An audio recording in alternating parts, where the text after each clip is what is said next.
Hello my dear friends, once again welcome to Chiru Commerce Classes for learning platform of commerce concepts. I have been made a lot of videos relating to the banking topics. Based on those videos and other banking knowledge, I am going to make one more beautiful video for all of you to understand the concepts very clearly by using multiple choice questions. We will begin the video. Bank passbook is, what is the bank passbook? ಹಾಗಾದರೆ ನಾವು bank ಪಾಸ್ಬುಕ್ಕನ್ನು ಎಲ್ಲಿ ನೋಡ್ತೀವಿ? Normal ಆಗಿ ನಾವೇನಾದರೂ ಅಕೌಂಟನ್ನು open ಮಾಡಿದಾಗ ಅಂಥ ಟೈಮಲ್ಲಿ ಬ್ಯಾಂಕರು ತಮ್ಮ ಕಸ್ಟಮರ್ಸ್ಗೆ ಒಂದು ಪಾಸ್ಬುಕ್ ಅಥವಾ ಒಂದು ಬುಕ್ಕನ್ನು ಇಶ್ಯೂ ಮಾಡ್ತಾನೆ. ಆ ಬುಕ್ಕನ್ನು ನಾವೇನಂತ ಕರಿತೀವಿ? ಪಾಸ್ಬುಕ್ ಅಂತೇಳಿ ಕರಿತೀವಿ. ಹಾಗಾದರೆ ಪಾಸ್ಬುಕ್ಕಲ್ಲಿ ಏನಿರುತ್ತೆ? Basic details of the bank as well as ಕಸ್ಟಮರ್ನ ಹೆಸರು, address, contact number, email I D and other details ಎಲ್ಲದೂ ಕೂಡ ಅಲ್ಲಿ ಇರುತ್ತೆ. ಅವ್ರ ಅಕೌಂಟ್ ನಂಬರ್ ಇರುತ್ತೆ. ಅದೇ ರೀತಿ ಬ್ಯಾಂಕಿನ ಬೇಸಿಕ್ ಡೀಟೇಲ್ಸ್ ಅಂತಂದರೆ ಯಾವ ಬ್ಯಾಂಕು, ಯಾವ branch, IFSC code, MICR code and other details ಎಲ್ಲದೂ ಕೂಡ ಆ ಒಂದು ಪಾಸ್ಬುಕ್ಕಲ್ಲಿ ಎಂಟ್ರಿಯನ್ನು ಮಾಡಿಬಿಟ್ಟು ಒಂದು ಫೋಟೋವನ್ನು ಪೇಸ್ಟ್ ಮಾಡಿ, ಪಾಸ್ಪೋರ್ಟ್ ಸೈಜ್ ಫೋಟೋ ಅಥವಾ ಸ್ಟಾಂಪ್ ಸೈಜ್ ಫೋಟೋ ಪೇಸ್ಟ್ ಮಾಡಿ ಅಟೆಸ್ಟೇಷನ್ ಮಾಡಿ ನಿಮಗೆ ಆ ಪಾಸ್ಬುಕ್ಕನ್ನು ಇಶ್ಯೂ ಮಾಡ್ತಾರೆ. ಹಾಗಾದರೆ ಪಾಸ್ಬುಕ್ಕನ್ನು ಏನಕ್ಕೆ ಕೊಡ್ತಾರೆ ಬ್ಯಾಂಕ್ಗಳಲ್ಲಿ ಅಂತಂದರೆ, ಏನಾದರೂ ಫ್ಯೂಚರ್ ಟ್ರಾನ್ಸಾಕ್ಷನ್ಸ್ ಆದರೆ ಎಷ್ಟು ಡೆಬಿಟ್ ಆಗಿದೆ, ಎಷ್ಟು ಕ್ರೆಡಿಟ್ ಆಗಿದೆ, ಎಷ್ಟು ಜಮಾ ಆಗಿದೆ, ಎಷ್ಟು ವಿತ್ಡ್ರಾ ಆಗಿದೆ ಅನ್ನೋದು ನೋಡ್ಕೊಳ್ಳೋದಕ್ಕೆ ಥ್ರೂ ರಿಟರ್ನ್ ಡಾಕ್ಯುಮೆಂಟಲ್ಲಿ, ಥ್ರೂ ಪ್ರಿಂಟೆಡ್ ಫಾರ್ಮಲ್ಲಿ ಅವರು ಆ ಪಾಸ್ಬುಕ್ಕಲ್ಲಿ ಪ್ರಿಂಟ್ ಮಾಡಿಬಿಟ್ಟು ಕಸ್ಟಮರ್ಸ್ಗೆ ಕೊಡ್ತಾರೆ. ಹಾಗಾದರೆ ವಾಟ್ ಈಸ್ ಬ್ಯಾಂಕ್ ಪಾಸ್ಬುಕ್ ಅಂತಂದರೆ ಹೇಳೋದಾದರೆ, it is issued by bank, already ಹೇಳಿದ್ದೀನಿ. Second, it contains transactions details of bank account. ನಿಮ್ಮ ಬ್ಯಾಂಕ್ ಅಕೌಂಟಿನ ಟ್ರಾನ್ಸಾಕ್ಷನ್ ಡೀಟೇಲ್ಸ್ ಏನಾಗಿದೆ ಅನ್ನೋದನ್ನ ಅಲ್ಲಿ ಡೀಟೇಲ್ಸ್ ಕೊಡ್ತಾ ಹೋಗುತ್ತೆ. ಆ್ಯಂಡ್ ಸಿ ಆಪ್ಷನ್ ಏನು ಬರುತ್ತೆ? ಶೋಸ್ ಬ್ಯಾಲೆನ್ಸ್ ಇನ್ ಅಕೌಂಟ್. ನೀವು ಎಂಟ್ರಿ ಮಾಡಿದಾಗ, ಇವತ್ತು ನಾನು ಎಂಟ್ರಿ ಮಾಡಿದರೆ ಅವತ್ತಿನ ದಿನ ಅಥವಾ ಆ ಸೆಕೆಂಡಲ್ಲಿ ಎಷ್ಟು ಬ್ಯಾಲೆನ್ಸ್ ಇದೆ ಅನ್ನೋದನ್ನು, ಕ್ರೆಡಿಟ್ ಬ್ಯಾಲೆನ್ಸ್ ನಿಮ್ಮ ಒಂದು ಪಾಸ್ಬುಕ್ಕಲ್ಲಿ ಶೋ ಆಗುತ್ತೆ. ನಿಮ್ಮ ಅಕೌಂಟ್ ಬ್ಯಾಲೆನ್ಸ್ ನಿಮ್ಮ ಪಾಸ್ಬುಕ್ಕಲ್ಲಿ ಎಂಟ್ರಿ ಮಾಡಿ ಕೊಡ್ತಾರೆ. ಹಾಗಾದರೆ ಇಷ್ಟರಲ್ಲಿ ಯಾವುದು ಕರೆಕ್ಟ್ ಆಪ್ಷನ್ ಅಂತಂದರೆ ಆಲ್ ಆಫ್ ದ ಎಬೋ. ಹಾಗಾದರೆ ಒಂದು ಬ್ಯಾಂಕ್ ಪಾಸ್ಬುಕ್ ಅಂದರೆ ಅದು ಬ್ಯಾಂಕ್ ಇಶ್ಯೂ ಮಾಡುತ್ತೆ, ನಿಮ್ಮ ಟ್ರಾನ್ಸಾಕ್ಷನ್ ಡೀಟೇಲ್ಸ್ ಇರುತ್ತೆ, ಅದೇ ರೀತಿ ನಿಮ್ಮ ಬ್ಯಾಲೆನ್ಸು ಕೂಡ ಅಲ್ಲಿ ತಿಳ್ಕೊಳ್ಬೋದು ಒಂದು ಪಾಸ್ಬುಕ್ಕಲ್ಲಿ. ಹಾಗಾಗಿ answer will be all of the above. All of the above ಮೂರು ಕೂಡ ಸರಿಯಾಗಿರುತ್ತೆ, ಮೇಲಿಂದ ABC. ಹಾಗಾಗಿ answer D is the next. Nomination once done can. ಹಾಗಾದರೆ ನೀವು ಯಾವುದೇ ಒಂದು ಅಕೌಂಟನ್ನು ಓಪನ್ ಮಾಡಿ, for example SB account open ಮಾಡಿ, ಕರೆಂಟ್ ಅಕೌಂಟನ್ನು ಓಪನ್ ಮಾಡಿ, RD ಅಕೌಂಟನ್ನು ಓಪನ್ ಮಾಡಿ, ಅದೇ ರೀತಿ ಫಿಕ್ಸೆಡ್ ಡೆಪಾಸಿಟ್ ಅಕೌಂಟನ್ನು ಓಪನ್ ಮಾಡಿ. ಈ ಎಲ್ಲ ಅಕೌಂಟ್ಗಳನ್ನು ಓಪನ್ ಮಾಡಿದಾಗ ಒಬ್ಬ ಕಸ್ಟಮರ್ ಏನು ಮಾಡ್ತಾನೆ ಅಂತಂದರೆ, ತನ್ನ ದುಡ್ಡನ್ನು, ಸೇವಿಂಗ್ಸ್ ಅಮೌಂಟನ್ನು ಡೆಪಾಸಿಟ್ ಮಾಡ್ತಾ ಹೋಗ್ತಾನೆ ಅಕೌಂಟಲ್ಲಿ. ತನಗೇನಾದರೂ ನೀಡಿದರೆ, ತನಗೆ ಅವಶ್ಯಕತೆ ಇದ್ದರೆ, ಹಣದ ಅವಶ್ಯಕತೆ ಇದ್ದರೆ ಹಣವನ್ನು ವಿತ್ಡ್ರಾ ಮಾಡ್ಕೊಳ್ತಾನೆ. ಥ್ರೂ ATM ಕಾರ್ಡ್ಸ್ ಇರ್ಬೋದು, ಕ್ರೆಡಿಟ್ ಕಾರ್ಡ್ಸ್ ಇರ್ಬೋದು, ಅದರ್ವೈಸ್ ಚೆಕ್ಸ್ ಇರ್ಬೋದು. ಈ ಥರ ಅಮೌಂಟನ್ನು ವಿತ್ಡ್ರಾ ಮಾಡ್ಕೊಳ್ತಾನೆ. ಹಾಗಾದರೆ ಈ ಒಂದು ಅಕೌಂಟ್ಗಳನ್ನು ಓಪನ್ ಮಾಡುವಾಗ ನಿಮಗೆ ನಾಮಿನೇಷನನ್ನು ಕೇಳ್ತಾರೆ. ಏನಿದು ನಾಮಿನೇಷನ್ ಅಂತಂದರೆ, ನಿಮಗೆ ಯಾರು ಡಿಪೆಂಡ್ ಆಗಿದ್ದಾರೆ, ಸಪೋಸ್ ಆ ಕಸ್ಟಮರ್ಗೆ ಏನಾದರೂ ಫ್ಯೂಚರಲ್ಲಿ ಅನ್ಎಕ್ಸ್ಪೆಕ್ಟೆಡ್ ಇವೆಂಟ್ ಏನಾದ್ರು ಆಯಿತು, ಫಾರ್ ಎಕ್ಸಾಂಪಲ್ ಡೆತ್ ಆಯಿತು, ಒಬ್ಬ ಕಸ್ಟಮರ್ ಏನಾದರೂ ತೀರ್ಕೊಂಡ ಅಂತಂದರೆ ಆ ದುಡ್ಡು ಅಕೌಂಟಲ್ಲಿರುವಂತಹ, ಖಾತೆಯಲ್ಲಿರುವಂತಹ ಹಣ ಯಾರಿಗೆ ವರ್ಗಾವಣೆ ಆಗಬೇಕು ಅಥವಾ ಯಾರಿಗೆ ನೀಡಬೇಕು ಅನ್ನೋದನ್ನು ನೀವು ವಾಲಂಟರಿಯಾಗಿ ನೀವು ನಾಮಿನಿಯನ್ನು ಮೆನ್ಷನ್ ಮಾಡಬೇಕಾಗುತ್ತೆ at the time of account opening, ಅಕೌಂಟನ್ನು ಓಪನ್ ಮಾಡುವಾಗ. ಹಾಗಾದರೆ ನಾಟ್ ಬಿ ಕ್ಯಾನ್ಸಲ್ ಮಾಡೋಕ್ಕೆ ಆಗಲ್ಲ. ಬಿ ಕ್ಯಾನ್ಸಲ್ಡ್, ಎಸ್ ಕ್ಯಾನ್ಸಲ್ ಮಾಡ್ಬೋದು ನಾಮಿನಿಯನ್ನು. ಅದೇ ರೀತಿ not be changed, okay, none of the above. ಏನಿದಕ್ಕೆ option? Nomination once done can ಅಂದರೆ ಒಂದು ಸಲ ನಾಮಿನೇಷನನ್ನು ಮಾಡಿದರೆ ಈ ಆಪ್ಷನ್ಗಳಲ್ಲಿ ಯಾವುದು ಸರಿ ಅಂತ ಕೇಳ್ತಾ ಇದ್ದಾನೆ. ಹಾಗಾದರೆ answer will B B cancelled. ಒಂದು ಸಲ ನೀವೇನಾದ್ರು ನಾಮಿನಿ ಅಂತ ಮೆನ್ಷನ್ ಮಾಡಿದರೆ ನೆಕ್ಸ್ಟ್ ಫಾರ್ ಎಕ್ಸಾಂಪಲ್ ಏನಾಗುತ್ತೆ, ನೀವು ಚೇಂಜ್ ಮಾಡ್ಬೋದು. ಹಾಗಾದರೆ ಫಸ್ಟ್ ನೀವೇನು ಮಾಡಿರ್ತೀರ, ಅಕೌಂಟ್ ಓಪನ್ ಮಾಡಿದಾಗ ಮದರ್ದು ಏನಾದ್ರು ಕೊಟ್ಟಿರ್ತೀರ, ಆಫ್ಟರ್ ಮ್ಯಾರೇಜ್ ನೀವೇನು ಮಾಡ್ಬೋದು, ವೈಫಿಗೆ, ಸ್ಪೌಸಿಗೆ ನೀವೇನು ಮಾಡ್ಬೋದು, ನಾಮಿನಿಯನ್ನು ಚೇಂಜ್ ಮಾಡ್ಬೋದು. ಫಸ್ಟ್ ಇರೋದು ಕ್ಯಾನ್ಸಲ್ ಮಾಡಿ ಆಮೇಲೆ ಮತ್ತೆ ನೀವು ನಾಮಿನಿಯನ್ನು ಬೇರೆಯವರ ಹೆಸರನ್ನು ಕೊಡ್ಬೋದು. ಆ ಥರ ಅವಕಾಶ ಬ್ಯಾಂಕಲ್ಲಿ ಕಸ್ಟಮರ್ಸಿಗೆ ನೀಡ್ತಾರೆ. Next question, who can open bank account? ಹಾಗಾದರೆ ಬ್ಯಾಂಕಿನ ಖಾತೆಯನ್ನು ಓಪನ್ ಮಾಡೋಕ್ಕೆ ಯಾರಿಗೆ ಅವಕಾಶ ಇದೆ ಅನ್ನೋದನ್ನ ಪ್ರಶ್ನೆ ಇದು. ಹಾಗಾದರೆ first option is Indian citizen, ಭಾರತದ ಪ್ರಜೆಯಾಗಿರಬೇಕು, ಅವರಿಗೆ ಅಕೌಂಟನ್ನು ಓಪನ್ ಮಾಡ್ಬೋದು. ಹಾಗಾದರೆ ಫಸ್ಟ್ ಆಪ್ಷನ್. ಬಿ ಆಪ್ಷನ್ ನಾನ್ ರೆಸಿಡೆಂಟ್ ಇಂಡಿಯನ್ ಅಂದರೆ NRI ಅಂತ ನಾವು ಕರಿತೀವಿ, ಕೇಳಿರ್ಬೋದು. NRIಗೂ ಕೂಡ ಓಪನ್ ಮಾಡ್ಬೋದು ಅಂತ ಕೇಳ್ತಾ ಇದ್ದಾರೆ. ಅದೇ ರೀತಿ ಇಲ್ಲಿಟ್ರೇಟ್, ಎಜುಕೇಷನ್ ಮಾಡಿರಲ್ಲ, ಯಾವುದೇ ರೀತಿ ವಿದ್ಯಾಭ್ಯಾಸವನ್ನು ಮಾಡಿರಲ್ಲ ಅಂಥವ್ರಿಗೂ ಕೂಡ ಅಕೌಂಟನ್ನು ಓಪನ್ ಮಾಡಿಕೊಡ್ತಾರಾ ಅಂತ ಕೇಳಿದ್ದಾರೆ. ಹಾಗಾದರೆ ಆನ್ಸರ್ ಏನು ಇರ್ಬೋದು ನೀವು ಗೆಸ್ ಮಾಡಿ. ಆಲ್ ಆಫ್ ದ ಎಬೋ ಅಂತ ಡಿ ಆಪ್ಷನ್ ಇದೆ. ಇದಕ್ಕೆ ಆನ್ಸರ್ ಬಂದುಬಿಟ್ಟು ಇಂಡಿಯನ್ ಇದ್ದರೂ ಓಪನ್ ಮಾಡ್ಬೋದು, NRI ಇದ್ರೂ ಕೂಡ ಭಾರತ ದೇಶದಲ್ಲಿ ಅಕೌಂಟನ್ನು ಓಪನ್ ಮಾಡೋದು ಬ್ಯಾಂಕ್ಗಳಲ್ಲಿ. ಅದೇ ರೀತಿ ಇಲ್ಲಿಟ್ರೇಟ್, ಅವಿದ್ಯಾವಂತ ಇದ್ದರೂ ಕೂಡ ಅಕೌಂಟನ್ನು ಓಪನ್ ಮಾಡ್ಬೋದು. ಇದಕ್ಕೆ ನೀವು ಆನ್ಸರ್ ನಿಮ್ಗೆ ಗೊತ್ತಾಗಿರ್ಬೋದು already, all of the above. All of the above is the answer. PAN number is required for, ಹಾಗಾದರೆ ಪರ್ಮನೆಂಟ್ ಅಕೌಂಟ್ ನಂಬರ್ ಅಂತ ಕರೀತಾರೆ. ಪಾನ್ ಅಂತಂದರೆ ಪರ್ಮನೆಂಟ್ ಅಕೌಂಟ್ ನಂಬರ್. ಯಾವುದಕ್ಕೆ ಅದು ರಿಕ್ವೈರ್ಡ್ ಇದೆ ಅಂತ ಕೇಳ್ತಾ ಇರೋದು. ಡೆಪಾಸಿಟ್ಸ್ ಲೆಸ್ ದೆನ್ ₹50,000, 50,000ಕ್ಕಿಂತ ಕಡಿಮೆ ಏನಾದರೂ ನೀವು ಡೆಪಾಸಿಟ್ ಮಾಡ್ತೀರಾ ಖಾತೆಗೆ ಅಂತಂದರೆ ಬೇಕಾ? Deposits in excess of ₹1 lakh, 1 ಲಕ್ಷಕ್ಕಿಂತ ಜಾಸ್ತಿ ನೀವು ಡೆಪಾಸಿಟ್ ಮಾಡೋಕ್ಕೆ PAN card ಬೇಕಾಗುತ್ತಾ?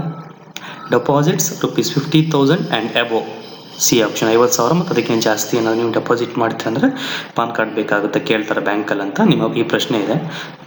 Next all transactions, ಎಲ್ಲ ಟ್ರಾನ್ಸಾಕ್ಷನ್ಸ್ಗೂ ನಿಮಗೆ ಪಾನ್ ಕಾರ್ಡ್ ಕೇಳ್ತಾರೆ. ಈ 4 ಆಪ್ಷನಲ್ಲಿ ಯಾವ್ದು ಇರ್ಬೋದು ಅಂತಂದರೆ answer is C, deposits ₹50,000 and above.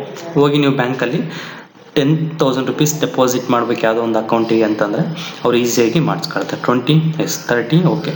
ನೀವೇನಾದ್ರು 60,000 ಅಥವಾ 70,000, 1 lakh, 2 lakh ನೀವು ಡೆಪಾಸಿಟ್ ಮಾಡ್ತೀರಂದರೆ ಆ ಡೆಪಾಸಿಟ್ ಮಾಡ್ತಾ ಇದ್ರಲ್ವ ಯಾರು ಇರ್ತಾರೆ ಅವರು ತಮ್ಮ ಒಂದು ಪಾನ್ ಕಾರ್ಡನ್ನು, ಪರ್ಮನೆಂಟ್ ಅಕೌಂಟ್ ನಂಬರ್ ಏನಿರುತ್ತಲ್ಲ ಆ ನಂಬರನ್ನು ಅವರು ತಗೊಳ್ತಾರೆ, ಆ ನಂಬರನ್ನು ಅವರು ಮೆನ್ಷನ್ ಮಾಡ್ಕೊಳ್ತಾರೆ. ಯಾಕಂತಂದರೆ ಅಲ್ಲಿ RBI ಗೈಡ್ಲೈನ್ಸ್ ಪ್ರಕಾರ ಮ್ಯಾಕ್ಸಿಮಮ್ 50,000ವರೆಗೂ ಕೂಡ 49,999ವರೆಗೂ ಕೂಡ ವಿತೌಟ್ ಪಾನ್ ಕಾರ್ಡ್ ಅವರು ಡೆಪಾಸಿಟ್ ಮಾಡ್ಬೋದು ಒಂದು ಇಂಡಿವಿಜುವಲ್ ಅಕೌಂಟಿಗೆ. ಅದೇ ಏನಾದರೂ ನೀವು more than 1 lakh, more than 50,000 ಏನಾದರೂ ನೀವು ಡೆಪಾಸಿಟ್ ಮಾಡ್ತೀರಾ, ಮೋರ್ ದೆನ್ 50,000 ಏನಾದರೂ ನೀವು ಡೆಪಾಸಿಟ್ ಮಾಡ್ತೀರಂದ್ರೆ ಅಂಥ ಟೈಮಲ್ಲಿ ನೀವು ಬ್ಯಾಂಕರ್ಗೆ ನಿಮ್ಮ ಒಂದು ಪಾನ್ ಕಾರ್ಡನ್ನು ಪ್ರೊಡ್ಯೂಸ್ ಮಾಡಬೇಕಾಗುತ್ತೆ. ಅಲ್ಲಿವರೆಗೂ ಕೂಡ ಅವರು ನಿಮ್ಮ ಡೆಪಾಸಿಟ್ಸನ್ನು ತಗೊಳ್ಳೋದಿಲ್ಲ, ಅಕ್ಸೆಪ್ಟ್ ಮಾಡೋದಿಲ್ಲ. TDS ಅಂತ ತುಂಬ ಕೇಳಿರ್ಬೋದು, ನಮ್ಮದು TDS ಮಾಡಿಸಪ್ಪ ಈ ಥರ. ಇದು ಒಂದು ಟ್ಯಾಕ್ಸ್ ಅನ್ನೋ ಒಂದು ಪರ್ವ್ಯೂಗೆ ಸಂಬಂಧಪಟ್ಟಿರುತ್ತೆ, ಒಂದು ಟ್ಯಾಕ್ಸ್ಗೆ ಸಂಬಂಧಪಟ್ಟಿರೋಂತಹ ಒಂದು ಟರ್ಮ್ ಆಗಿರುತ್ತೆ, ಅಕ್ರಮಿಸ್ ಆಗಿರುತ್ತೆ. ಹಾಗಾದರೆ TDS ಅಂತಂದರೆ ಟ್ಯಾಕ್ಸ್ ಡಿಡಕ್ಟೆಡ್ ಅಟ್ ಸೋರ್ಸ್ ಅಂತ ಕರೀತಾರೆ. ಆಪ್ಷನ್ ನೋಡೋದಾದರೆ ಟೈಮ್ ಡೆಪಾಸಿಟ್ ಸ್ಕೀಮ್ ಅಂತ ಕರೀತಾರೆ, ಟೋಟಲ್ ಡೆಪಾಸಿಟ್ ಸ್ಕೀಮ್ ಅಂತ ಕರೀತಾರೆ, ಟ್ಯಾಕ್ಸ್ ಡಿಡಕ್ಟೆಡ್ ಅಟ್ ಸೋರ್ಸ್ ಅಂತ ಕರೀತಾರೆ, ನನ್ ಆಫ್ ದ ಎಬೋ. ಆಲ್ರೆಡಿ ನಾನು ಪ್ರೀವಿಯಸ್ ಆನ್ಸರ್ ಹೇಳಿದ್ದೀನಿ. TDS ಅನ್ನೋ ಎಂಪ್ಲಾಯರ್ ಇರ್ಬೋದು ಅಥವಾ ನಿಮಗೆ ಯಾರು ಇನ್ಕಮನ್ನು ಕೊಡ್ತಾರೆ. ಫಾರ್ ಎಕ್ಸಾಂಪಲ್ ನನಗೆ ಬ್ಯಾಂಕಲ್ಲಿ FD ಇಡ್ತೀನಿ ಅಂತಂದರೆ ಒಂದು ₹10,000, ಅದಕ್ಕೆ ನಮಗೆ 1 ವರ್ಷ ಆದಮೇಲೆ 1 yearಗೆ ನಾನು FD ಇಟ್ಟಿದ್ದೀನಿ. ಆಫ್ಟರ್ 1 year ನೀವೇನಾದರೂ ಅಮೌಂಟನ್ನು ವಿತ್ಡ್ರಾ ಮಾಡ್ತಾ ಇದ್ದೀರಾ, ನಿಮ್ಮ ದೊಡ್ಡ ಮೆಚುರಿಟಿ ಅಮೌಂಟ್ ಜೊತೆಗೆ ಇಂಟ್ರೆಸ್ಟ್ ಕೊಡ್ತಾರಲ್ವ, ಅವಾಗ ಅವ್ರು ಏನು ಮಾಡ್ತಾರೆ, ನಿಮ್ಮ ಇಂಟ್ರೆಸ್ಟ್ ಏನಾದರೂ ಮೋರ್ ದೆನ್ 10,000 ಏನಾದರೂ ಇದ್ದರೆ, ಗೊತ್ತಾಗ್ತಿದೆನಾ? ಫಾರ್ ಎಕ್ಸಾಂಪಲ್ 10 lakh ಡೆಪಾಸಿಟ್ ಮಾಡ್ತಾರೆ FD 1 yearಗೆ, ನಿಮ್ಮ ಇಂಟ್ರೆಸ್ಟ್ ಏನಾದರೂ ಮೋರ್ ದೆನ್ 10,000 ಬಂದರೆ ನಿಮ್ಮ TDS ಅನ್ನು ಮಾಡ್ತಾರೆ, ಟ್ಯಾಕ್ಸ್ ಡಿಡಕ್ಟೆಡ್ ಅಟ್ ಸೋರ್ಸ್ ಅಂತ ಮಾಡಿ TDS ಅನ್ನು ಡಿಡಕ್ಟ್ ಮಾಡಿಬಿಟ್ಟು ರಿಮೈನಿಂಗ್ ಅಮೌಂಟು ನಾರ್ಮಲ್ 10% ಇರ್ಬೋದು, ಆ ಥರ ಡಿಪೆಂಡ್ಸ್, ಅದನ್ನು ಕಟ್ ಮಾಡಿಬಿಟ್ಟು ರಿಮೈನಿಂಗ್ ನಿಮ್ಮ ನೆಟ್ ಅಮೌಂಟ್, ಇಂಟ್ರೆಸ್ಟ್ ಅಮೌಂಟ್ ಏನಿರುತ್ತೆ ಅದನ್ನು ನಿಮಗೆ ಕೊಡ್ತಾರೆ. 10% ಅಥವಾ ಎಂಪ್ಲಾಯರ್ ಇದ್ದರೆ ಎಂಪ್ಲಾಯೀಸ್ನ ಟ್ಯಾಕ್ಸನ್ನು ಕಟ್ ಮಾಡಿ ಗೌರ್ಮೆಂಟಿಗೆ ಪೇ ಮಾಡ್ತಾರೆ, ಅದು ಕೂಡ TDS ಅಂತೇಳಿ ಕರೀತಾರೆ. ಅದರ ಫುಲ್ ಫಾರ್ಮನ್ನು ಹೇಳೋದಾದರೆ ಟ್ಯಾಕ್ಸ್ ಡಿಡಕ್ಟೆಡ್ ಅಟ್ ಸೋರ್ಸ್ ಅಂತೇಳಿ ಹೇಳ್ತಾರೆ ಸ್ನೇಹಿತರೆ. Next maximum amount of cheque. ಹಾಗಾದರೆ ನೀವು ಯಾರಿಗೂ ಅಮೌಂಟ್ ಕೊಡಬೇಕಾಗಿದೆ, ನೀವೇನು ಮಾಡ್ತಾಯಿದ್ದೀರಾ, ಚೆಕ್ಕನ್ನು ಕೊಡ್ತಾ ಇದ್ದೀರಾ, ಕ್ಯಾಶ್ ಇಲ್ಲ ನಿಮ್ಮ ಹತ್ರ, ಅಷ್ಟೊಂದು ಅಮೌಂಟ್ ಕೊಡೋಷ್ಟು ಹಾರ್ಡ್ ಕ್ಯಾಶ್ ಇರೋದಿಲ್ಲ ನಿಮ್ಮ ಹತ್ರ. ಅಂಥ ಸಂದರ್ಭದಲ್ಲಿ ಚೆಕ್ಕನ್ನು ಇಶ್ಯೂ ಮಾಡ್ತಾ ಇದ್ದೀರಾ ಅಂತಂದರೆ ಎಷ್ಟು ಮ್ಯಾಕ್ಸಿಮಮ್ ನೀವು ಇಶ್ಯೂ ಮಾಡ್ಬೋದು, ಎಷ್ಟು ಅಮೌಂಟಿಗೆ ನೀವು ಚೆಕ್ಕನ್ನು ಕೊಡ್ಬೋದು, ಮ್ಯಾಕ್ಸಿಮಮ್ ಏನಾದರೂ ಲಿಮಿಟ್ ಇದೆಯಾ ಅಂತ ಕೇಳ್ತಾ ಇದ್ದಾರೆ ಪ್ರಶ್ನೆ. ಹಾಗಾದರೆ ಫಸ್ಟ್ ಆಪ್ಷನ್ ₹100 crore ನೀವು ಕೊಡ್ಬೋದು. ನೋ ಲಿಮಿಟ್, ಯಾವುದೇ ರೀತಿಯಾದಂತಹ ಲಿಮಿಟ್ ಇಲ್ಲ, ಚೆಕ್ ಮೇಲೆ ನೀವು ಎಷ್ಟಾದರೂ ಅಮೌಂಟ್ ಕೊಡ್ಬೋದು. ₹1 crore ಕೂಡ ನೀವು ಕೊಡ್ಬೋದಾ, ಅಥವಾ ನನ್ ಆಫ್ ದ ಎಬೋ ಅಂತ ಕೇಳ್ತಾನೆ. ನಿಮ್ಮ ಚೆಕ್ಕನ ಮುಖಬೆಲೆ, ಚೆಕ್ ಎಷ್ಟು ಅಮೌಂಟ್ ಬರೀತಾರೆ ಚೆಕ್ಕಿನ ಮೇಲೆ, ಇನ್ನು ನಂಬರ್ಸ್ ಇನ್ ವರ್ಡ್ಸು, ಅದಕ್ಕೆ ಲಿಮಿಟ್ ಎಷ್ಟಿದೆ ಅಂತೇಳಿ ಪ್ರಶ್ನೆ ಕೇಳ್ತಾ ಇದ್ದಾರೆ. ಹಾಗಾದರೆ ಆನ್ಸರ್ ಬಂದುಬಿಟ್ಟು ನೋ ಲಿಮಿಟ್, ಎಷ್ಟು ಬೇಕಾದರೂ ನೀವು ಅಮೌಂಟನ್ನು ಬರೀಬೋದು, ಡಿಪೆಂಡ್ಸ್. ಓಕೆ, ನೀವು ಎಷ್ಟು ಬೇಕಾದರೂ ಕೂಡ ನೀವು ಅಮೌಂಟನ್ನು, ಚೆಕ್ ಅಮೌಂಟನ್ನು ಬರೆದ್ಬಿಟ್ಟು ಇಶ್ಯೂ ಮಾಡ್ಬೋದು. Bank draft is issued by. Okay, ಇಲ್ಲಿ ಬ್ಯಾಂಕ್ ಡ್ರಾಫ್ಟ್, ಬರೀ ಡ್ರಾಫ್ಟ್ ಅಂತಂದರೆ ಏನು ಮೀನಿಂಗ್ ಕೊಡುತ್ತೆ ಅಂತ ನೀವು ಗೊತ್ತಿರಬೇಕಾಗುತ್ತೆ ಫಸ್ಟ್ ಆಫ್ ಆಲ್. ಓಕೆ, ಹಾಗಾದರೆ ನಾರ್ಮಲಾಗಿ ನಾವೆಲ್ಲರೂ ಕೂಡ DD ಅಂತೇಳಿ ಟರ್ಮನ್ನು ಕೇಳಿರ್ತೀವಿ. ಡಿಮ್ಯಾಂಡ್ ಡ್ರಾಫ್ಟ್ ಅಂತೇಳಿ ಕೇಳಿರ್ತೀವಿ ಅಲ್ವಾ. ಹಾಗಾದರೆ ಡಿ ಡಿಯನ್ನು ಯಾರು ಇಶ್ಯೂ ಮಾಡ್ತಾರೆ, ನಾರ್ಮಲಾಗಿ ಯಾರು ಡಿ ಡಿಯನ್ನು ಇಶ್ಯೂ ಮಾಡ್ತಾರಂತ ಈ ಪ್ರಶ್ನೆ ಇದೆ. ಹಾಗಾದರೆ private sector banks D D ಕೊಡುತ್ತವಾ, ರೀಜನಲ್ ರೂರಲ್ ಬ್ಯಾಂಕ್ಸ್ RRBಗಳು ಕೊಡುತ್ತಾ, ಪಬ್ಲಿಕ್ ಸೆಕ್ಟರ್ ಬ್ಯಾಂಕ್ಸ್ ಕೊಡುತ್ತಾ? ಪ್ರಶ್ನೆ ನಿಮ್ಗೆ ಕೇಳ್ತಾ ಇರೋದು ಡಿ ಡಿಯನ್ನು ಯಾರ್ಯಾರು ಇಶ್ಯೂ ಮಾಡ್ಬೋದು ಅಂತಂದರೆ ಪ್ರೈವೇಟ್ ಸೆಕ್ಟರ್ ಬ್ಯಾಂಕು ಕೊಡುತ್ತೆ, RRB ಬ್ಯಾಂಕ್ಸು ಕೊಡುತ್ತೆ, ಪಬ್ಲಿಕ್ ಸೆಕ್ಟರ್ ಬ್ಯಾಂಕ್ಸು ಕೂಡ ಕೊಡುತ್ತೆ, ನ್ಯಾಷನಲೈಸ್ ಬ್ಯಾಂಕ್ಸು ಕೂಡ ಈ ಒಂದು ಡಿ ಡಿಯನ್ನು ಇಶ್ಯೂ ಮಾಡುತ್ತೆ ಕಸ್ಟಮರ್ಸ್ ಹತ್ರ. ಡಿ ಡಿ ಅಮೌಂಟ್ ಎಷ್ಟಿರುತ್ತೆ ಪ್ಲಸ್ ಅದಕ್ಕೆ ಅವರು ಚಾರ್ಜಸನ್ನು ಲೆವಿ ಮಾಡ್ತಾರೆ, ಅದನ್ನು ಆ್ಯಡ್ ಮಾಡಿಬಿಟ್ಟು ಕಲೆಕ್ಟ್ ಮಾಡ್ಕೊಂಡು ನಿಮಗೆ ಡಿ ಡಿ ಅಮೌಂಟನ್ನು ಕೊಡ್ತಾರೆ. ಫಾರ್ ಎಕ್ಸಾಂಪಲ್ ನಿಮ್ಗೆ 500 rupees ಏನೋ ಡಿ ಡಿ ಬೇಕು, ಯಾರ್ಯಾರು ಪೇಮೆಂಟ್ ಮಾಡಬೇಕು, ಅಪ್ಲಿಕೇಶನ್ ಆಗ್ತಾ ಇರ್ತಾರೆ ಜಾಬಿಗೆ ಅಂತಂದಾಗ 500 rupees ಪ್ಲಸ್ ಅವ್ರು ಏನು ಮಾಡ್ತಾರೆ 15 rupees ಸರ್ವಿಸ್ ಚಾರ್ಜು ಮತ್ತು GST ಎಲ್ಲ ಸೇರಿ ಕಲೆಕ್ಟ್ ಮಾಡ್ಕೊಳ್ತಾರೆ. Okay, 500 plus 15 rupees, so 20 rupees ಇರುತ್ತೆ, ಸ್ಲ್ಯಾಬ್ ವೈಸು ಕಲೆಕ್ಟ್ ಮಾಡ್ಕೊಳ್ತಾರೆ. ನಿಮಗೆ 500 rupees ಈಕ್ವಲೆಂಟ್ ಅಮೌಂಟ್ಗೆ ಒಂದು ಡಿ ಡಿಯನ್ನು ಇಶ್ಯೂ ಮಾಡ್ತಾರೆ. ನೀವು ಚಲನನ ಫಿಲ್ ಮಾಡಬೇಕಾಗುತ್ತೆ, ಇನ್ ಫೇವರ್ ಯಾರಿಗೆ ನೀವು ಕೊಡ್ತಾ ಇದ್ದೀರಾ ಎಲ್ಲದನ್ನು ಕೂಡ ಚಲನನೆ ಬರೆದ್ಬಿಟ್ಟು ಸಿಗ್ನೇಚರ್ ಮಾಡಿ ಕೊಡಬೇಕಾಗುತ್ತೆ. ಹಾಗಾದರೆ ಈ ಎಲ್ಲ ಮೇಲಿನ ಎಲ್ಲ ಸಂಸ್ಥೆಗಳು ಕೂಡ ಡಿ ಡಿಯನ್ನು ಡಿಮ್ಯಾಂಡ್ ಡ್ರಾಫ್ಟನ್ನು ಇಶ್ಯೂ ಮಾಡುತ್ತೆ. ಹಾಗಾಗಿ ಈ ಒಂದು ಪ್ರಶ್ನೆಗೆ ಉತ್ತರ ಬಂದುಬಿಟ್ಟು ಆಲ್ ಆಫ್ ಎಬೋ, ಮೇಲಿನ 3 ABC 3 ಕೂಡ ಬ್ಯಾಂಕ್ಗಳು ಕೂಡ ಈ ಒಂದು ಫೈನಾನ್ಷಿಯಲ್ ಇನ್ಸ್ಟಿಟ್ಯೂಷನ್ಸ್ ಏನು ಮಾಡುತ್ತೆ ಡಿ ಡಿಯನ್ನು ಅಥವಾ ಬ್ಯಾಂಕ್ ಡ್ರಾಫ್ಟನ್ನು ಇಶ್ಯೂ ಮಾಡುತ್ತೆ. Payment of cheque can be stopped by, as already ಹೇಳ್ದಂಗೆ ನೀವು ಯಾರಿಗೂ ಪೇಮೆಂಟನ್ನು ಅಮೌಂಟ್ ಕೊಡಬೇಕಾಗಿದೆ, ಕ್ಯಾಶ್ ಇಲ್ಲ ನಿಮ್ಮ ಹತ್ರ, ಹಾರ್ಡ್ ಕ್ಯಾಶ್ ಇಲ್ಲ, ಅಂಥ ಒಂದು ಮೂಮೆಂಟಲ್ಲಿ ಏನು ಮಾಡ್ತೀರಾ ನೀವು, you are going to pay the amount by issuing a ಚೆಕ್ಕನ್ನು ಇಶ್ಯೂ ಮಾಡಿಬಿಟ್ಟು ನೀವು ಅವ್ರಿಗೆ ಪೇಮೆಂಟನ್ನು ಮಾಡ್ತೀರಾ. ಹಾಗಾದರೆ ನೀವು ಚೆಕ್ಕನ್ನು ಇಶ್ಯೂ ಮಾಡಿದ ಮೇಲೆ ಅದನ್ನು ಸ್ಟಾಪ್ ಮಾಡೋಂತಹ ಪವರ್ಸ್ ಅಥವಾ ರೈಟ್ಸ್ ಯಾರಿಗಿದೆ ಅಂತೇಳಿ ಈ ಪ್ರಶ್ನೆ ಕೇಳ್ತಾ ಇದ್ದಾರೆ. ಯಾರ್ಯಾರಿಗಿರುವುದನ್ನು ನೋಡೋಣ. ಬೆನಿಫಿಷಿಯರಿ ಅಂದರೆ ಪೇಯಿ ಯಾರಿರ್ತಾರೆ ಅವರು ಸ್ಟಾಪ್ ಮಾಡ್ಬೋದಾ, ನಾಮಿನಿ ಸ್ಟಾಪ್ ಮಾಡ್ಬೋದಾ, ನೀವು ಯಾರೋ ಅಕೌಂಟ್ ಹೋಲ್ಡರ್ ಇರ್ತೀರ, ನಾಮಿನಿ ಮಾಡಿರ್ತಾರೆ ನಿಮ್ಮ ಯಾರೋ ವೈಫ್ನ ಅಥವಾ ಸ್ಪೌಸ್ನೋ ಅಥವಾ ನಿಮ್ಮ ಒಂದು ಮದರ್ನ ಯಾರೋ, ಅವರಿಗೆ ಸ್ಟಾಪ್ ಮಾಡೋ ಒಂದು ಪವರ್ ಇದನ್ನು. ಡ್ರಾಯರ್ ಆಫ್ ಅ ಚೆಕ್, ಯಾರು ಸಿಗ್ನೇಚರ್ ಮಾಡಿ ಅಕೌಂಟ್ ಹೋಲ್ಡರ್ ಇರ್ತಾರೆ ಅವರು ಡ್ರಾಯರ್ ಅಂತ ಕರಿತೀವಿ, ನಾವು ಹೇಳಿದ್ದೀನಿ ಆಲ್ರೆಡಿ. ಡ್ರಾಯರ್ ಆಫ್ ಅ ಚೆಕ್ಕನ್ನು ಯಾರು ಡ್ರಾ ಮಾಡಿರ್ತಾರೆ ಅವರು ಕೂಡ ಅಥವಾ ಅಕೌಂಟ್ ಹೋಲ್ಡರು ಸ್ಟಾಪ್ ಮಾಡೋ ಒಂದು ಪವರ್ ಇದೆನಾ. All of above. ಹಾಗಾದರೆ ಇದಕ್ಕೆ ಆನ್ಸರನ್ನು ನೋಡೋದಾದ್ರೆ ನಾವು ಡ್ರಾಯರ್ ಆಫ್ ಅ ಚೆಕ್, ಯಾವುದಾದ್ರೂ ಒಂದು ಪೇಮೆಂಟನ್ನು ಮಾಡಿರ್ತಾರೆ ಅವ್ರಿಗೆ ಕೊಡಬಾರ್ದು ಅನಿಸುತ್ತೆ, ಆಮೇಲೆ ಪೇಮೆಂಟನ್ನು ಚೆಕ್ಕನ್ನು ಇಶ್ಯೂ ಮಾಡಿದ್ಮೇಲೆ ಅವಾಗ ನಿಮ್ಮ ಬ್ಯಾಂಕಿಗೆ ನೀವು ರಿಟರ್ನಲ್ಲಿ ಒಂದು ಇನ್ಸ್ಟ್ರಕ್ಷನ್ಸನ್ನು ಅಥವಾ ಒಂದು ರಿಕ್ವೆಸ್ಟ್ ಲೆಟರ್ನ ಕೊಟ್ಟರೆ, so and so cheque number ಇಷ್ಟು ಅಮೌಂಟಿಂದ ಇಶ್ಯೂ ಮಾಡಿದ್ರೆ ಸೊ ಆ್ಯಂಡ್ ಸೊ ಪರ್ಸನ್ಗೆ ಐದರ್ ಬೇರೆ ಚೆಕ್ ಇರ್ಬೋದು, ಆರ್ಡರ್ ಚೆಕ್ ಇರ್ಬೋದು, ಇದನ್ನು ನೀವು ಯಾವುದೇ ರೀತಿಯಾದಂತಹ ಪೇಮೆಂಟನ್ನು ಮಾಡಬೇಡಿ ಅಂತ ನೀವು ಬ್ಯಾಂಕರಿಗೆ ಏನಾದರೂ ಇನ್ಸ್ಟ್ರಕ್ಷನ್ಸನ್ನು ಕೊಟ್ಟರೆ ಆವಾಗ ಪೇಮೆಂಟು ಸ್ಟಾಪ್ ಆಗುತ್ತೆ. Next question is account Peyi cheques can be paid. Account Peyi ಅಂತಂದರೆ ಕ್ರಾಸ್ಡ್ ಚೆಕ್ಕನ್ನು ನಾವು ಅಕೌಂಟ್ ಪೇಯಿ ಅಂತೇಳಿ ಕರಿತೀವಿ ನಾರ್ಮಲ್ ಆಗಿ. ಹಾಗಾದರೆ ಚೆಕ್ಸ್ ಕ್ಯಾನ್ ಬಿ ಪೇಯ್ಡ್, ಯಾರಿಗೆ ಪೇಮೆಂಟನ್ನ ಮಾಡಲಾಗುತ್ತೆ, ಯಾವ ರೀತಿ ಪೇಮೆಂಟನ್ನು ಮಾಡಲಾಗುತ್ತೆ ಕ್ರಾಸ್ ಚೆಕ್ ಇದ್ರೆ ಅಂತೇಳಿ ಕೇಳ್ತಾರೆ ಪ್ರಶ್ನೆ. First one at cash counter of bank, ನೀವು ಅಕೌಂಟ್ ಪೇಯಿ ಚೆಕ್ಕನ್ನು ತೊಗೊಂಡು ಬ್ಯಾಂಕಿನ ಕ್ಯಾಶ್ ಕೌಂಟರಲ್ಲಿ ಕೊಟ್ಟರೆ ಕ್ಯಾಶನ್ನು ಕೊಡ್ತಾರೆ, ಫಸ್ಟ್ ಆಪ್ಷನ್, ಅಲ್ಲಿ ಪೇಮೆಂಟ್ ಮಾಡ್ತಾರೆ. ಇಲ್ಲ ATMಗೆ ಹೋದರೆ ಪೇಮೆಂಟನ್ನು ಮಾಡ್ತಾರೆ ಕ್ರಾಸ್ ಚೆಕ್ ಇದ್ದರೆ. By deposit in bank account, ನಿಮ್ಮ ಒಂದು ಎಲ್ಲೋ ಖಾತೆ ಇರುತ್ತೆ, ಪೇಯಿ ಅಕೌಂಟ್ ಇರುತ್ತೆ, ಅಲ್ಲಿ ಬ್ಯಾಂಕಿಗೆ ಹೋಗಿ ನೀವು ಚೆಕ್ಕನ್ನು ಡೆಪಾಸಿಟ್ ಮಾಡಬೇಕು ಫಾರ್ ಕಲೆಕ್ಷನ್ ಅಂತೇಳಿ ಕೊಟ್ಟು ಚಲನೆಲ್ಲ ಬರೆದು ಕೊಟ್ಟರೆ ಆ ರೀತಿ ಕೊಡಬೇಕಾ ಪೇಮೆಂಟನ್ನು ಮಾಡ್ತಾರೆ. ಅಥವಾ ನನ್ ಆಫ್ ದ ಈ ಮೇಲಿನ ಯಾವುದೂ ಅಲ್ಲ ಅಂತೇಳಿ ಕೇಳ್ತಾ ಇದ್ದಾರೆ. ಇದಕ್ಕೆ ಆಪ್ಷನ್ ಬಂದುಬಿಟ್ಟು answer by deposit in bank account, answer C ಏನು ಆಪ್ಷನ್ ಇದೆ ಅದು ರೈಟ್ ಆನ್ಸರ್ ಆಗಿದೆ. ಯಾಕೆ ಅಂತಂದರೆ ಓಪನ್ ಚೆಕ್ ಕೊಟ್ಟರೆ ನೀವು ಫಸ್ಟ್ ಆಪ್ಷನ್ ಕರೆಕ್ಟ್ ಆಗುತ್ತೆ. At cash counter of bank, ಯಾವ ಬ್ಯಾಂಕಿನ ಚೆಕ್ ಇರುತ್ತೆ ಆ ಬ್ಯಾಂಕಿಗೆ ಹೋದರೆ ಕೌಂಟರಲ್ಲಿ ಕ್ಯಾಶ್ ಕೊಡ್ತಾರೆ ಓಪನ್ ಚೆಕ್ ಆಗಿದ್ದರೆ. ಸಪೋಸ್ ATMಲ್ಲಿ ನೀವು ಅಮೌಂಟನ್ನು ವಿತ್ಡ್ರಾ ಮಾಡೋಕ್ಕೆ ಅಷ್ಟೇ ಹೋಗ್ತೀರ ಹೊರತು ಅಥವಾ ಬ್ಯಾಲೆನ್ಸ್ ಚೆಕ್ ಮಾಡೋಕ್ಕೆ ಹೋಗ್ತೀರಾ, ಆದರೆ ಚೆಕ್ಕನ್ನು ವಿತ್ಡ್ರಾ ಮಾಡ್ಕೊಳ್ಳೋಕ್ಕೆ ನೀವು ಹೋಗೋದಿಲ್ಲ.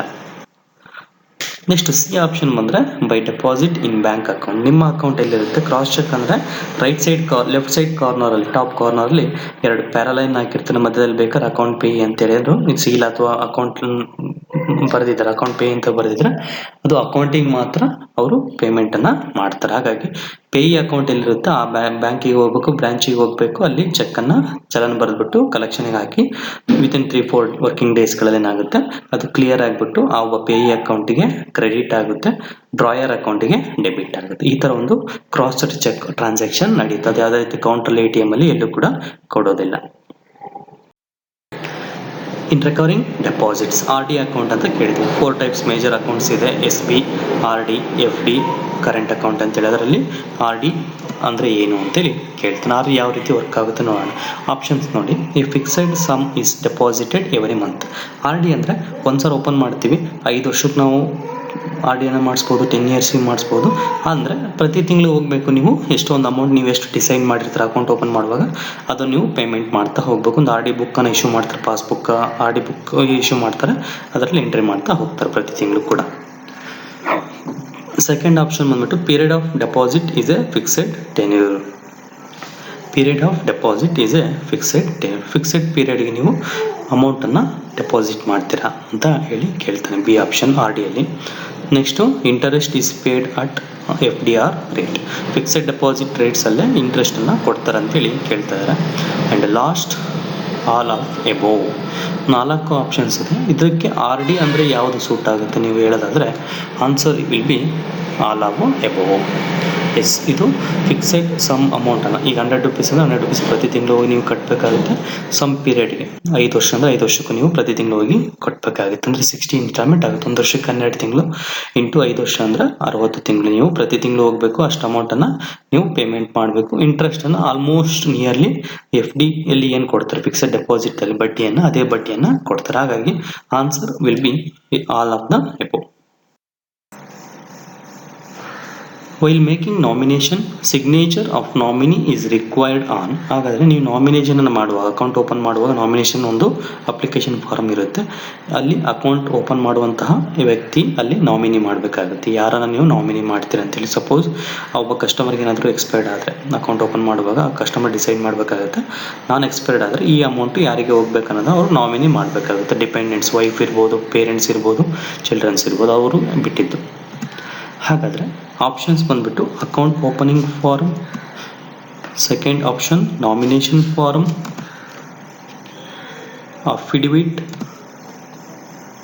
ನನ್ ಆಫ್ ದ ಎಬೋವ್. ಹಾಗಾದರೆ ಅಕೌಂಟನ್ನು ಓಪನ್ ಮಾಡುವಾಗ, ನಾಮಿನೇಷನ್ ಮಾಡುವಾಗ ನಾಮಿನಿ ಎಲ್ಲಿ ಸಿಗ್ನೇಚರನ್ನು ಮಾಡಬೇಕು ಅಂತೇಳಿ ಕೇಳ್ತಾ ಇದ್ದಾನೆ. ಅಕೌಂಟ್ ಓಪನಿಂಗ್ ಫಾರ್ಮಲ್ಲಿ ಮಾಡಬೇಕಾ, ನಾಮಿನೇಷನ್ ಫಾರ್ಮಲ್ಲಿ ಮಾಡಬೇಕಾ, ಅಫಿಡವಿಟ್ ಮಾಡಬೇಕಾ, ಅದು ನನ್ ಆಫ್ ದ ಎಬೋವ್. ಅದರಲ್ಲಿ ಆನ್ಸರ್ ಬಂದುಬಿಟ್ಟು ನನ್ ಆಫ್ ದ ಎಬೋವ್. ಇಲ್ಲಿ ನಾಮಿನಿ ಮಾಡ್ತಾರೆ ಅಂಥದ್ದು ಅಕೌಂಟ್ ಓಪನ್ ಮಾಡೋವಂಥವ್ರು, ನಾಮಿನಿ ಅಲ್ಲ. ಹಾಗಾದರೆ ನಾಮಿನಿ ಹೆಸರನ್ನು ಜಸ್ಟ್ ಅಕೌಂಟ್ ಓಪನ್ ಮಾಡುವಂಥ ವ್ಯಕ್ತಿ ಮೆನ್ಷನ್ ಮಾಡಿದರೆ ಸಾಕು. ಅಲ್ಲಿ ಯಾವುದೇ ರೀತಿಯಾದಂತಹ ನಾಮಿನಿ ಸಿಗ್ನೇಚರ್ ಎಲ್ಲೂ ಕೂಡ ಕೇಳೋದಿಲ್ಲ. ಈ ಅಮೌಂಟ್ ಯಾರಿಗೆ ಹೋಗ್ಬೇಕು ಅನ್ನೋದನ್ನು ಒಬ್ಬ ಅಕೌಂಟ್ ಹೋಲ್ಡರ್, ಅಕೌಂಟ್ ಓಪನ್ ಯಾರು ಮಾಡ್ತಾರೆ ಅವರೇ ಮೆನ್ಷನ್ ಮಾಡಿಬಿಟ್ಟು ತಮ್ಮ ಒಂದು ವಿಲ್ಲಿಂಗ್ನೆಸ್ಸನ್ನು ಕೊಟ್ಟು ಸಿಗ್ನೇಚರ್ ಮಾಡೋಕ್ಕೆ ಒಂದು ಆಪ್ಷನ್ ಇರುತ್ತೆ. ಅಷ್ಟನ್ನು ಮಾಡಿದರೆ ಸಾಕು, ಅಲ್ಲಿ ನಾಮಿನಿ ಸಿಗ್ನೇಚರ್ ಯಾವುದೂ ಕೂಡ ಬೇಕಾಗಿರೋದಿಲ್ಲ. Interest on saving bank deposits is paid. Okay, saving bank ಅಕೌಂಟಲ್ಲಿ ನಿಮ್ಮ ದುಡ್ಡು ಏನಾದರೂ ಇಟ್ಟಿದ್ರೆ ಇವರಿ 6 ಮಂತಿಗೊಮ್ಮೆ ಕೊಡ್ತಾರೆ ಅಥವಾ ಬಡ್ಡಿಯನ್ನು ಕೊಡ್ತಾರೆ. ಓಕೆ, ಅದು depends upon R B I guidelines ಏನಿರುತ್ತೆ, ರೇಟ್ ಆಫ್ ಇಂಟ್ರೆಸ್ಟ್ ಫಿಕ್ಸ್ ಮಾಡಿರ್ತಾರೆ. ಆ ರೇಟ್ ಆಫ್ ಇಂಟ್ರೆಸ್ಟನ್ನು ನಿಮಗೆ ಕೊಡ್ತಾ ಹೋಗ್ತಾರೆ. ಅಂದರೆ ನಿಮ್ಮ ಕೈಗೇನು ಕೊಡಲ್ಲ, ನಿಮ್ಮ ಅಕೌಂಟಿಗೆ ಆ ಒಂದು ಪೀರಿಯಡ್ ಆದ ತಕ್ಷಣ ನಿಮ್ಮ ಅಕೌಂಟಿಗೆ ಇಷ್ಟು amount interest paid on so and so ಡೇಟ್ವರೆಗೂ ಅಂತೇಳಿ ನೀವು ಇಷ್ಟು ಅಮೌಂಟ್ ಅಂತ ಡೆಪಾಸಿಟ್ ಕ್ರೆಡಿಟ್ ಕೊಡ್ತಾರೆ ನಿಮ್ಮ ಅಕೌಂಟಿಗೆ. ಗೊತ್ತಾಗ್ತಿದೆಯಾ? ಹಾಗಾದರೆ ಎವ್ರಿ ಮಂತ್ ಕೊಡ್ತಾರೆ, ಪ್ರತಿ ತಿಂಗಳು ಬಡ್ಡಿ ಕೊಡ್ತಾರೆ, ಕ್ವಾರ್ಟರ್ಲಿ ಕೊಡ್ತಾರೆ. ಕ್ವಾರ್ಟರ್ಲಿ ಅಂದರೆ 3 ಮಂತ್ಸಿಗೊಮ್ಮೆ ಕೊಡ್ತಾರೆ, ಹಾಫ್ ಇಯರಿಗೊಮ್ಮೆ ಕೊಡ್ತಾರೆ, ಇಯರ್ಲಿ ಒಮ್ಮೆ ಕೊಡ್ತಾರೆ. ಸೇವಿಂಗ್ ಬ್ಯಾಂಕ್ ಅಕೌಂಟ್ ಮೇಲೆ ನಿಮಗೆ ಬಡ್ಡಿಯನ್ನು ಕೊಡ್ತಾರೆ, ದಟ್ ಇಸ್ 100% ಶೂರ್. ಆದರೆ ಪ್ರತಿ ತಿಂಗಳು ಕೊಡ್ತಾರೆ, 3 ಮಂತ್ಸಿಗೊಮ್ಮೆ ಕೊಡ್ತಾರೆ, 6 ಮಂತಿಗೊಮ್ಮೆ ಕೊಡ್ತಾರೆ, ಇಯರ್ಲಿ ಕೊಡ್ತಾರೆ, ಅದನ್ನು ಕೇಳ್ತಾರಂತ ಇದು ಪ್ರಶ್ನೆ. ಹಾಗಾದರೆ ನಿಮಗೆ ಎಸ್ ಬಿ ಅಕೌಂಟ್ ಮೇಲೆ ಬಡ್ಡಿಯನ್ನು ಕೊಡುವಂಥದ್ದು once in a half year, 6 ತಿಂಗಳಿಗೊಮ್ಮೆ ನಿಮಗೇನು ಮಾಡ್ತಾರೆ, ಒಂದು ಫೈನಾನ್ಷಿಯಲ್ ಇಯರಲ್ಲಿ 6 ತಿಂಗಳು, ಫಾರ್ ಎಕ್ಸಾಂಪಲ್ ಏಪ್ರಿಲಿಂದ ಸೆಪ್ಟೆಂಬರ್ವರೆಗೂ 6 ಮಂತ್, ಅದು ಸೆಪ್ಟೆಂಬರ್ ಆದಮೇಲೆ ನಿಮಗೆ ಬಡ್ಡಿಯನ್ನು ಕ್ರೆಡಿಟ್ ಮಾಡ್ತಾರೆ ನಿಮ್ಮ ಅಕೌಂಟಿಗೆ. ಅದೇ ರೀತಿ ಮಾರ್ಚ್ ಮುಗಿದ ತಕ್ಷಣ ಅಕ್ಟೋಬರಿಂದ ಮಾರ್ಚ್ವರೆಗೂ 6 ಮಂತ್, ಆ 6 ಮಂತ್ ಆದ ತಕ್ಷಣ ನಿಮಗೆ ಏಪ್ರಿಲಲ್ಲಿ ಇಂಟ್ರೆಸ್ಟ್ನ ಕೊಡ್ತಾರೆ. ಅಂದರೆ ಎವ್ರಿ 6 ಮಂತಿಗೊಮ್ಮೆ ನಿಮಗೆ ಬಡ್ಡಿಯನ್ನು ಕೊಡ್ತಾ ಹೋಗ್ತಾರೆ ಸ್ನೇಹಿತರೆ. ಮ್ಯೂಟ್ಯುಲೇಟೆಡ್ ನೋಟ್ಸ್. ಮ್ಯೂಟ್ಯುಲೇಟೆಡ್ ಅಂದರೆ ಚಿಂದಿ ಅಥವಾ ಚೂರು ಆಗಿರುತ್ತೆ. ಒಂದೀಗ ಪೇಪರ್ ಇದೆ, ಕಟ್ ಮಾಡಿರ್ತೀವಿ, ಅದು ಮ್ಯೂಟ್ಯುಲೇಟೆಡ್ ಅಂತ ಕರಿತೀವಿ. ಅದೇ ರೀತಿ ಕರೆನ್ಸಿ ನೋಟನ್ನು ಕೂಡ ಮ್ಯೂಟ್ಯುಲೇಟ್ ಮಾಡಿರ್ತಾರೆ, ಕಟ್ ಮಾಡಿರ್ತಾರೆ, ಪೀಸ್ ಮಾಡಿರ್ತಾರೆ. ಅಂಥ ನೋಟ್ಸನ್ನು ಏನು ಮಾಡ್ತಾರೆ ಅಂತ ಕೇಳ್ತಾ ಇರೋದು. ಶುಡ್ ಬಿ ಬರ್ನ್ಡ್ ಅವೇ, ಸುಟ್ಟಾಕ್ತಾರೆ. ಶುಡ್ ಬಿ ಥ್ರೋನ್ ಅವೇ, ಅದನ್ನು ಎಸಿತಾರೆ ಸುಮ್ಮನೆ ವೇಸ್ಟ್ ಅಂತೇಳಿ. Can be exchanged at bank, ಯಾವುದಾದ್ರೂ ಬ್ಯಾಂಕ್ ಇದೆ, ನ್ಯಾಷನಲೈಸ್ ಬ್ಯಾಂಕ್ಸ್ ಇದ್ದರೆ ಅಥವಾ ಕಮರ್ಷಿಯಲ್ ಬ್ಯಾಂಕ್ಸ್ ಇದ್ದರೆ ಅಲ್ಲಿ ಹೋದ್ರೆ ನೀವು ಎಕ್ಸ್ಚೇಂಜ್ ಮಾಡ್ಬೋದಾ. ನನ್ ಆಫ್ ದ ಎಬೋ. ಆನ್ಸರ್ ಏನು? ಮ್ಯೂಟಿಲೇಟೆಡ್ ನೋಟ್ಸ್ ಇದ್ರೆ ಏನು ಮಾಡ್ಬೋದು ಅಂತ ಕೇಳ್ತಾ ಇರೋದು. Answer will B can be exchange at bank. ಹಾಗಾದರೆ ಯಾವುದಾದ್ರೂ ಬ್ಯಾಂಕ್ ಇದೆ ಅಂದರೆ ನಿಮ್ಮ ಹತ್ರ ಒಂದು 100 rupees ನೋಟ್ ಕಟ್ ಆಗಿದೆ, 2 ಪೀಸ್ ಆಗಿದೆ ಅಂತಂದ್ರೆ ಮಧ್ಯದಲ್ಲಿ ಆ ಚೆಕ್ಕನ್ನು ಕರೆನ್ಸಿ ನೋಟನ್ನು ನೀವು ಬ್ಯಾಂಕಲ್ಲಿ ಪ್ರೆಸೆಂಟ್ ಮಾಡಿದರೆ ಅವರು ಅದನ್ನು ಅಕ್ಸೆಪ್ಟ್ ಮಾಡ್ಕೊಳ್ತಾರೆ. ಅದರ ಅಗೇನೆಸ್ಟಾಗಿ ಸೇಮ್ ವ್ಯಾಲ್ಯೂ ಒಂದು ಕರೆನ್ಸಿ ನೋಟನ್ನು ಬ್ಯಾಂಕಲ್ಲಿರೋ ನೋಟ್ಸನ್ನು ನಿಮಗೆ ಇಶ್ಯೂ ಮಾಡ್ತಾರೆ. ಫಾರ್ ಎಕ್ಸಾಂಪಲ್ ನಿಮಗೆ 2000 rupees ನೋಟ್ ಕಟ್ ಆಗಿದೆ, 2 ಪೀಸ್ ಆಗಿದೆ ಅಂದರೆ ಆ ಕರೆನ್ಸಿ ನೋಟನ್ನು ನೀವು ಬ್ಯಾಂಕಲ್ಲಿ ಕೊಡಬೇಕು, ಬ್ರಾಂಚ್ ಕೌಂಟ್ರಲ್ಲಿ ಅದನ್ನು ಕಲೆಕ್ಟ್ ಮಾಡ್ಕೊಂಡು ಅದೇ 2000 rupees ನೋಟ್ಸ್ ಹೊಸ ಬೇರೆ ಒಂದು ನೋಟನ್ನು ನಿಮಗೆ ಬ್ಯಾಂಕರು ಇಶ್ಯೂ ಮಾಡ್ತಾನೆ. ATM can be used for. ಹಾಗಾದರೆ ATM ಅಥವಾ ಆಟೋಮೇಟೆಡ್ ಟೆಲ್ಲರ್ ಮಿಷನ್ ಅಂತ ಕರಿತೀವಿ. ಒಂದು ATM ಅನ್ನು ಏನಕ್ಕೆ ಬಳಸ್ತಾರೆ ಅಂತೇಳಿ ಹೇಳೋದಾದರೆ cash withdrawal, account enquiry, statement of account, all of the above. Yes, ಒಂದು ಕ್ಯಾಶನ್ನು ಬಿಡಿಸ್ಕೊಳ್ಳೋದಕ್ಕಿರ್ಬೋದು, ಅಕೌಂಟಲ್ಲಿ ಬ್ಯಾಲೆನ್ಸ್ ಎಷ್ಟಿದೆ ಅನ್ನೋದನ್ನ ಎನ್ಕ್ವೈರಿ ಮಾಡೋದಕ್ಕೆ, ಅದೇ ರೀತಿ ಒಂದು ಮಿನಿ ಸ್ಟೇಟ್ಮೆಂಟನ್ನು ಪಡೆಯೋದಕ್ಕೂ ಕೂಡ ಇದನ್ನು ಬಳಸ್ತೀವಿ. ಹಾಗಾದರೆ all of the above is the answer for this question. Fixed deposits can FD ಅಂತ ಕೇಳಿದ್ವಿ. Not be withdrawn before maturity, paid only after maturity, withdrawn before maturity, all of the above. Not be withdrawn before maturity ಅಂತ first option ಇದೆ, paid only after maturity, withdrawn before maturity, all of the above. Fixed deposit ಬಗ್ಗೆ ಇದು ಯಾವ್ದು suit ಆಗುತ್ತೆ ಆಪ್ಷನನ್ನು ನೀವು select ಮಾಡಿ ನೋಡಿ. Answer ಹೇಳೋದಾದರೆ ವಿತ್ಡ್ರಾನ್ ಬಿಫೋರ್ ಮೆಚುರಿಟಿ. ಹಾಗಾದರೆ ನೀವು ಇಟ್ಟಂತಹ FD ಫಾರ್ ಎಕ್ಸಾಂಪಲ್ 5 yearsಗೆ ನೀವು ನಿಮ್ಮ ಅಮೌಂಟನ್ನು FDಯಲ್ಲಿ ಇಟ್ಟಿರ್ತೀರ, ಅದಕ್ಕೊಂದು ಬಾಂಡನ್ನು ಅವರು ಇಶ್ಯೂ ಮಾಡ್ತಾರೆ. ಫಿಕ್ಸೆಡ್ ಡೆಪಾಸಿಟ್ ಸೊ ಅಮೌಂಟನ್ನು ನಮ್ಮ ಬ್ಯಾಂಕಲ್ಲಿ ಈ ಡೇಟಿಗೆ ಇಟ್ಟಿದ್ದಾರೆ, ಈ ಡೇಟಿಗೆ ಮೆಚುರಿಟಿ ಆಗುತ್ತೆ, ಇಷ್ಟು ರೇಟ್ ಆಫ್ ಇಂಟ್ರೆಸ್ಟ್ ಎಲ್ಲದೂ ಕೂಡ ಕೊಡ್ತಾರೆ, ಮೆಚುರಿಟಿ ಅಮೌಂಟ್ ಇಷ್ಟು ಬರುತ್ತೀವಿ ಇನ್ಕ್ಲೂಡಿಂಗ್ ಇಂಟ್ರೆಸ್ಟ್ ಅಂತ ಎಲ್ಲದೂ ಕೂಡ ಕೊಟ್ಟಿರ್ತಾರೆ. ಹಾಗಾದರೆ ಆ ಹಣವನ್ನು 5 ವರ್ಷಕ್ಕೆ ನೀವು ಇಟ್ಟರೆ 10,000 ರೂಪಾಯಿನ, 10,000 ರೂಪಾಯಿ ಇಟ್ಟಿದ್ದೀವಿ ಎಕ್ಸಾಂಪಲ್ ಅಂತ ತಗೊಂಡ್ರೆ, ಆಫ್ಟರ್ 5 years ನೀವು ಹೋಗ್ಬಿಟ್ಟು ಅಮೌಂಟನ್ನು ಕಲೆಕ್ಟ್ ಮಾಡಬೇಕಾಗುತ್ತೆ. ನಿಮ್ಮ ಒಂದು FDR ಫಿಕ್ಸೆಡ್ ಡೆಪಾಸಿಟ್ ರೆಸಿಪ್ಟನ್ನು ಸಬ್ಮಿಟ್ ಮಾಡಿ ನೀವು ಅಮೌಂಟನ್ನು ಕಲೆಕ್ಟ್ ಮಾಡ್ಬೋದು. ಇನ್ ಬಿಟ್ವೀನ್ ಏನಾದರೂ ನೀವು ಕಲೆಕ್ಟ್ ಮಾಡ್ಬೋದಾ ಅಂತ ಹೇಳಿದರೆ ಎಸ್, ಡೆಫಿನೆಟ್ಲಿ ನೀವು ಇನ್ ಬಿಟ್ವೀನ್ ಏನಾದರೂ ತುಂಬ ಎಮರ್ಜೆನ್ಸಿ ಇದ್ದರೆ, ಫೈನಾನ್ಷಿಯಲ್ ಎಮರ್ಜೆನ್ಸಿ ಇದ್ದರೆ ನಿಮ್ಮ ಬಾಂಡನ್ನು ಕೊಟ್ಟು ಇನ್ ಬಿಟ್ವೀನ್ ನೀವೇನು ಮಾಡ್ಬೋದು, ಕಲೆಕ್ಟ್ ಮಾಡ್ಕೊಳ್ಬೋದು. ಫಾರ್ ಎಕ್ಸಾಂಪಲ್ 5 yearsಗೆ ಇಟ್ಟಿರ್ತೀರ, 2 yearsಗೆ ನಿಮಗೆ ಅಮೌಂಟ್ ಎಮರ್ಜೆನ್ಸಿ ಇರುತ್ತೆ, ನೀವು ಹೋಗ್ಬಿಟ್ಟು FD ರೆಸಿಪ್ಟನ್ನು ನೀವು ಏನಾದರೂ ಅಲ್ಲಿ ಸಬ್ಮಿಟ್ ಮಾಡಿದರೆ ನಿಮಗೆ ಅದು ಅಮೌಂಟನ್ನು ಕೊಡ್ತಾರೆ. ಅಲ್ಲಿವರೆಗೆ ಏನು ಇಂಟ್ರೆಸ್ಟ್ ಆಗಿದೆ ಅಷ್ಟನ್ನು ಇಂಟ್ರೆಸ್ಟನ್ನು ಕೊಡ್ತಾರೆ. ಸಮ್ 1% 2% ಪೆನಾಲ್ಟಿ ಅಂತೇಳಿ ಕಟ್ ಮಾಡಿಬಿಟ್ಟು ರಿಮೈನಿಂಗ್ ನಿಮಗೆ ಅದು ಮೆಚುರಿಟಿ ಅಮೌಂಟ್ ಅಥವಾ ಏನು ಅಮೌಂಟ್ ಇರುತ್ತೆ ನಿಮ್ಮ ಪ್ರಿನ್ಸಿಪಲ್ ಅಮೌಂಟ್ ಡೆಪಾಸಿಟ್ ಮಾಡಿರೋದು ಪ್ಲಸ್ ಬಡ್ಡಿ ಏನಿರುತ್ತೆ ಅದನ್ನು ನಿಮಗೆ ಇಶ್ಯೂ ಮಾಡ್ತಾರೆ ಖಂಡಿತವಾಗ್ಲೂ. ನೆಕ್ಸ್ಟ್ ಪ್ರಶ್ನೆ ಸ್ನೇಹಿತರೆ, maximum tenure of fixed deposit is. ಹಾಗಾದರೆ FDಯನ್ನು ನೀವು ಅಮೌಂಟನ್ನು ಸೇಫಾಗಿ ಹೋಗಿ ಇಟ್ಟಾಗ ನಿಮಗೊಂದು FDRನ್ನು ಇಶ್ಯೂ ಮಾಡ್ತಾರೆ. ಆ ಒಂದು ಪೀರಿಯಡ್ ಮುಗಿದ ಮೇಲೆ ನೀವೇನು ಮಾಡ್ಬೋದು, ಅಮೌಂಟನ್ನು ಕಲೆಕ್ಟ್ ಮಾಡ್ಬೋದು. 7 daysಗೆ ನೀವು ಮಿನಿಮಮ್ ಇಡ್ಬೋದು, ಮ್ಯಾಕ್ಸಿಮಮ್ ನೀವು ಎಷ್ಟು ಬೇಕಾದರೂ ಕೂಡ ಇಡ್ಬೋದು. ಎಷ್ಟು ಪೀರಿಯಡಿಗೆ ಅಂತ ಪ್ರಶ್ನೆ ಕೇಳ್ತಾರೆ. Maximum tenure of fixed deposit is option ಬಂದುಬಿಟ್ಟು 5 years ಮ್ಯಾಕ್ಸಿಮಮ್ ಇದನ್ನು, 7 years, 8 years, 10 years. ಹಾಗಾದರೆ ಮ್ಯಾಕ್ಸಿಮಮ್ ಎಷ್ಟು ದಿನಕ್ಕೆ ನಾವು FDಯನ್ನು ಬ್ಯಾಂಕ್ಗಳಲ್ಲಿ ನಾವು ಇಡಬಹುದು ಅಂತಂದರೆ ಆನ್ಸರ್ ಈಸ್ ಮ್ಯಾಕ್ಸಿಮಮ್ 10 yearsಗೆ ಮಾತ್ರ ನೀವು FDಯನ್ನು ಇಡಬಹುದು. Which type of deposits earns higher rate of interest? Highest rate of interest ಬಡ್ಡಿ ಕೊಡೋಂತಹ ಅಕೌಂಟ್ ಟೈಪ್ ಯಾವುದು ಅಂತ ನೀವು ಕೇಳ್ತಾ ಇದ್ದಾರೆ. ಹಾಗಾದರೆ 4 ಟೈಪ್ ಇದೆ, SB, current account, RD account, FD account ಅಂತೇಳಿ ಅಲ್ವಾ. Current account, saving bank account, fixed deposits account, ನನ್ of the above. RD account option ಕೊಟ್ಟಿಲ್ಲ. ಈ ಮೇಲಿನ 3 ಅಕೌಂಟ್ಗಳಲ್ಲಿ ಯಾವುದು ಎಷ್ಟು ರೇಟ್ ಆಫ್ ಇಂಟ್ರೆಸ್ಟ್ನ ಅರ್ನ್ ಮಾಡುತ್ತೆ ಅಂತಂದರೆ ಅದು ಫಿಕ್ಸೆಡ್ ಡೆಪಾಸಿಟ್ಸ್ ಅಕೌಂಟ್ ಅಂತ ಹೇಳ್ತಾರೆ. ಕರೆಂಟ್ ಅಕೌಂಟಿಗೆ ನಿಮಗೆ ಬಡ್ಡಿಯನ್ನು ಕೊಡೋದಿಲ್ಲ, ಅದೇ ರೀತಿ ಸೇವಿಂಗ್ ಬ್ಯಾಂಕ್ ಅಕೌಂಟಿಗೆ ಬಡ್ಡಿಯನ್ನು ಕೊಡ್ತಾರೆ. ಕಂಪೇರ್ ಟು ಈ ಫಿಕ್ಸೆಡ್ ಡೆಪಾಸಿಟ್ ಅಥವಾ ಕರೆಂಟ್ ಅಕೌಂಟಿಗೆ ಕಂಪೇರ್ ಮಾಡಿದ್ರೆ ಸ್ವಲ್ಪ ಕಡಿಮೆ ರೇಟ್ ಆಫ್ ಇಂಟ್ರೆಸ್ಟಲ್ಲಿ ನಿಮಗೆ ಬಡ್ಡಿಯನ್ನು ಕೊಡ್ತಾರೆ. ಹಾಗಾಗಿ FD ಅಕೌಂಟಲ್ಲಿ ಸ್ವಲ್ಪ ಇಂಟ್ರೆಸ್ಟ್ ಅಮೌಂಟನ್ನ ಜಾಸ್ತಿ ಕೊಡ್ತಾರೆ. What is validity period of cheque? ಒಂದು ಚೆಕ್ಕನ್ನು ಯಾವಾಗ ಇಶ್ಯೂ ಮಾಡ್ತೀವಿ ಅಂತ ನಾನು ಹೇಳಿದ್ದೀನಿ. ಹಾಗಾದರೆ ಚೆಕ್ಕನ್ನು ಇಶ್ಯೂ ಮಾಡೋದಕ್ಕೆ, ಚೆಕ್ಕನ್ನು ಇಶ್ಯೂ ಮಾಡಿದ ಮೇಲೆ ಎಷ್ಟು ದಿನ ಅದಕ್ಕೆ ಲೈಫ್ ಇರುತ್ತೆ, ಅದಕ್ಕೆ ಜೀವ ಎಷ್ಟು ದಿನ ಇರುತ್ತೆ ಅಂತ ಕೇಳ್ತಾರಂಥ ಪ್ರಶ್ನೆ ಇದು.